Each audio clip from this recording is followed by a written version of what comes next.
සුබ දවසක් අයිබුවන්.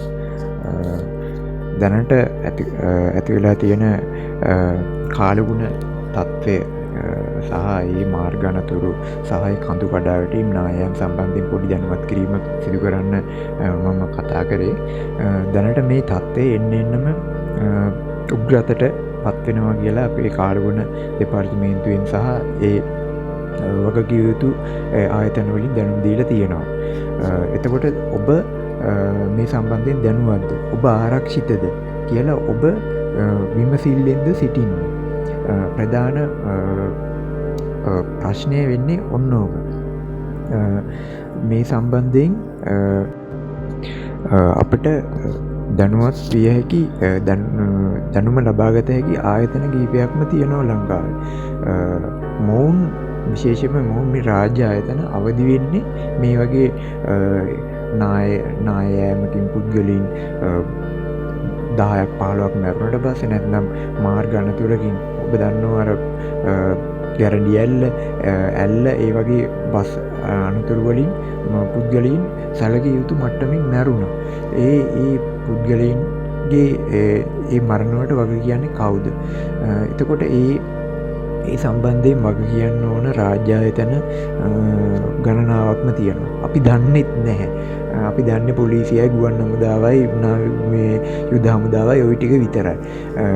නමුත් ඒවටත් වඩා වග කියන්න ඕන රාජ්‍ය ආයතන ගණනාවක් තියෙනවා. ඔවුන්ගේ ඇස් හැරෙන්නේ ওই වගේ ලොකු ව්‍යසනයක් වුණාට පස්සේ විතරයි.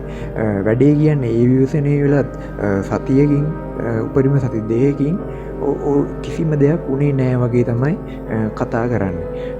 විශේෂයෙන්ම දැන් මාර්ග අනතුරු ගැන කතා කරවතින් දැන් ওই පහුගිය දවසේ වුණා ඇල්ල වැල්ලවාය පාරේ බස් අනතුර. බස් අනතුරෙන් සැලකිය යුතු ගාණක් මැරුණා. අහිංසක ජීවිත.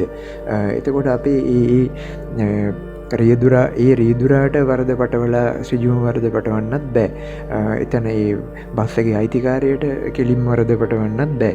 එතකොට ඒ ඇත්ගේත් යම් පොඩි ගැටලු අඩුපාඩු තියෙන්නේ නැති.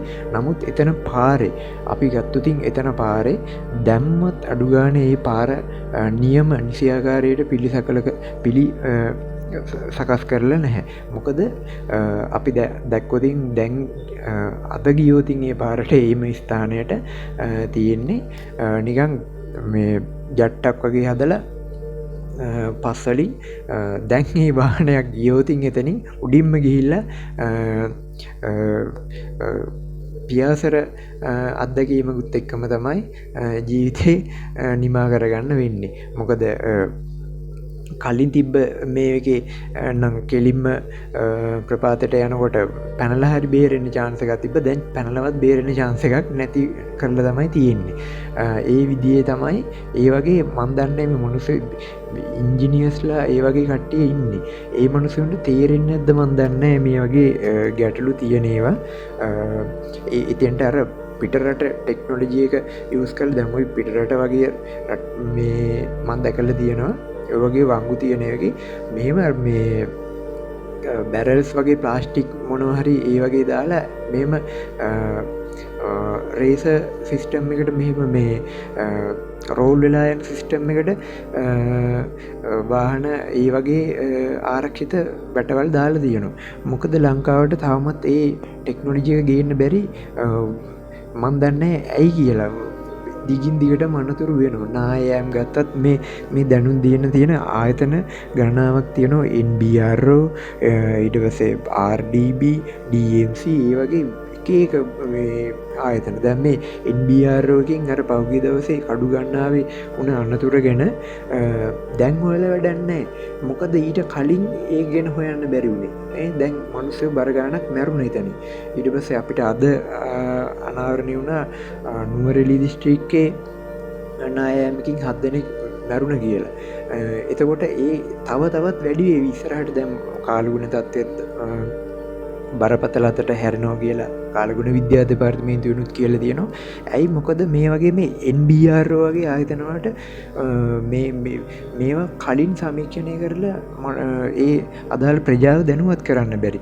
අදාළ ඒ ප්‍රදේශවාසීන් විතරක් නෙමෙයි ඒවට යන පිටස්තර ජනතාවත් දැනුවත් කරන්න ඕනේ සම්බන්ධවී. ඇයි මොකද ඒ වගේ වැඩිපිළිවෙලක් දියත් කරන්නේ නැත්තේ රජයත් එක්ක එකතු වෙලා. ඔය RDB DMC ඒ වගේ අනිකුත් ආයතනත් ඇයි ඇස්තියාගෙන කටවල් වහගෙන මේ බලාඉන්නේ. දෙයක් වුණාට පස්සේ කතා කරලා කරනවට වඩා දෙයක් වෙන්න කලින් ඒට සඳහා නිසි පීවරගන්න එක තමයි බුද්ධිමත් සහ වැදගත්ම ක්‍රමවේදය වෙන්නේ. කෙසේ වෙතත් දැන් අපි අපේ ආරක්ෂාව අපිම සපයාගන්න ගැනීම බෙහිම වැදගත්. මොකද ඒ අනතුරු සියල්ලම සිද්ධවෙලා තියනේ එම පුද්ගලින්ගේ ජීවිත නැතිවෙච්ච පුද්ගලින්ගේ තියෙන නොසැලකිලිමත් භාවය ඒම කියන්නත් අමාරුයි. මොකද අපි ප්‍රධාන වශයෙන්ම සැලකිලිමත් වෙන්න ඕනේ අපේ ආරක්ෂාව අපි විසින්ම සපයා ගන්න. කවුරුව සපයල දෙනවට වඩා. නමුත් මේ රාජ්‍ය ආයතනත් ඒ සම්බන්ධව ප්‍රධාන වශයෙන්ම වග කිව යුතු ආයතන ලෙස මම කියා සිටිනවා. විශේෂම මේ කඩුගන්නා නුවරෙලිය බදුල්ල බණ්ඩාරවෙල ඊට පස්සේ අපේ ඔයි හාලියල ඒ වගේ ප්‍රදේශවල සිටින අහිංසක ජනතාවකින් ඉල්ලා සිටින අනේ පුළුවන් තරම් පරිස්සමලා ජීවත්වෙන්න තමන්ගේ වටපිටාව ගැන පුළුවන් තරම් සැලකිල්ලෙන් අවබෝධයෙන් ජීවත්වෙන්න. මොකද මේ කාලගුණ තත්ත්වය කොයි වෙලාවේ රතු සලකුණක් නිකුත් කරවිදි කියලා කියන්න බෑ. ඒක හින්ද ඒ වගේම තමයි මාර්ගනතුරු හැකිතා කවුම කර ගැනීමට අපි විසින්ම මාර්ගයේ ගමන් කරන පදියොත් ක්‍රියදුරුත් ක්‍රියාත්මක වෙන්න ඕනි. චැනල් එක හොඳනම් සස්ක්‍රයිබ් කරන්න නිවස් ජී රිපෝර්ට චැනල් එක. ආපහු මේ වගේ වැදගත් වීඩියෝ එකක් ඔබ හමුවට ගෙන්න තුරා. ස්තුතියි.